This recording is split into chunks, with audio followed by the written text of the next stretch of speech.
This is a creepy way to lose weight. By sucking the fat out of your body, it can make you lose 10 pounds in a matter of minutes. This man has just won the hot dog eating contest, and just as he gets into his car, a mysterious monster appears behind him. Then the man's body starts to convulse, and the car shakes with it. His body quickly shrinks and becomes like a deflated basketball. Dean and Sam begin their investigation. When they hear about the case, they notice that the victim's weight has dropped from 400 pounds to 90 pounds, and his internal organs have been damaged. The next day, a similar case happens. This woman is knocked out from behind while exercising, then her weight starts to drop rapidly, her body fat is sucked out quickly, and then she dies. The two brothers arrive at the scene, and after some examination, they find a suction mark on the victim. They talk to the victim's personal trainer, but accidentally find the same suction mark on her. But the strange thing is, why is the trainer still alive? The trainer says she recently has been to a mysterious spa, which claims to help clients lose weight easily with no dieting.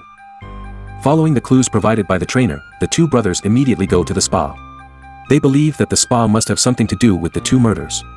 To find out the secrets of this place, they pose as personal trainers who are looking for jobs. They are interviewed by a couple, Larry and Maritza, who are the owners of the spa. But they only have one trainer position available at the moment.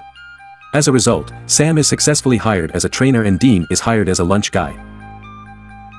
In the kitchen, Dean is starving, so he tries the pudding in front of him, and it tastes delicious, so he steals a box.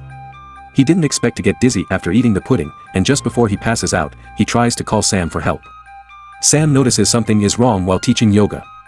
Every client has a suction mark on their body, just as they thought. At the same time, Maritza is doing a cupping therapy for a client. She tells the client that it is a traditional technique from China that not only eliminates toxins from the body, but also helps to lose weight.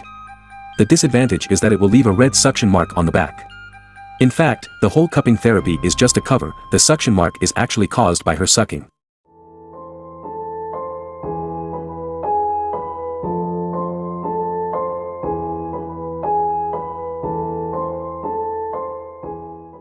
After the yoga class, Sam happens to bump into Mary, the local sheriff who has just finished her cupping therapy.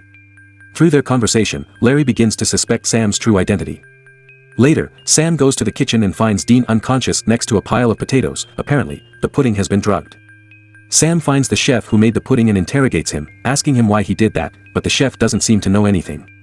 It turns out that every client will be offered pudding before their cupping therapy, and the chef simply adds the specified supplements to the pudding as requested by Maritza and Larry. According to the current situation, the brothers are certain that the couple is related to the previous two murders.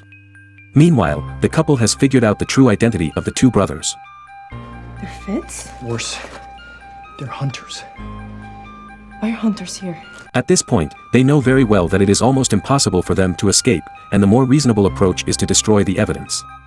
Maritza rushes to take the fat out of the fridge and dump it, but she feels it's such a waste, so she might as well eat it. Just as she is about to enjoy the fat, Dean appears behind her. He sees everything and then ties her to the chair.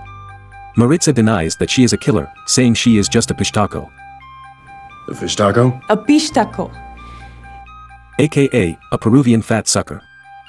By sucking fat she can help people lose weight and feed herself at the same time, which is a win-win situation. She claims she hasn't hurt anyone. Then who is responsible for the two murders? It turns out to be her brother, Alonso, who often can't control his appetite. The couple has been working for years to build the spa, and they don't want it to be ruined because of Alonso. So Larry decides to fire Alonso, and he tells Alonso to pack up and leave immediately. At the moment Sam happens to pass by, he hears screams from the kitchen. He goes in and finds that Larry has been killed by Alonso. When Maritza learns that her husband was killed by her brother, she breaks down in tears. Over the years, the couple has been able to coexist harmoniously with humans, because they have always adhered to one principle, and that is eating enough to get by. In contrast, her brother Alonso is a reckless man, who once almost killed a client during a therapy session because he sucked too much fat. Maritza had to put him to work in the kitchen and only let him eat the fat from the jars. But Alonso simply can't control his desire for fat, which is why there were two previous murders. To stop Alonso from killing more innocent people, she tells the two brothers where Alonso might be hiding now. The brothers take their knives and flashlights to the basement, and they decide to split up to search. Unfamiliar with the environment, Sam is attacked from behind. Alonso uses the closet to pin Sam to the ground, and Sam struggles to push the closet away. Sam rushes to pick up the knife, but he is still no match for Alonso and is knocked to the ground again. Alonso tries to deliver a fatal blow to Sam with his proboscis, but fortunately Dean arrives just in time and slashes off his proboscis. Sam is saved, while Alonso dies instantly because he loses his proboscis. Although Maritza is also a monster, because she has never harmed any human and has helped the boys solve the case, the boys decide to let her go.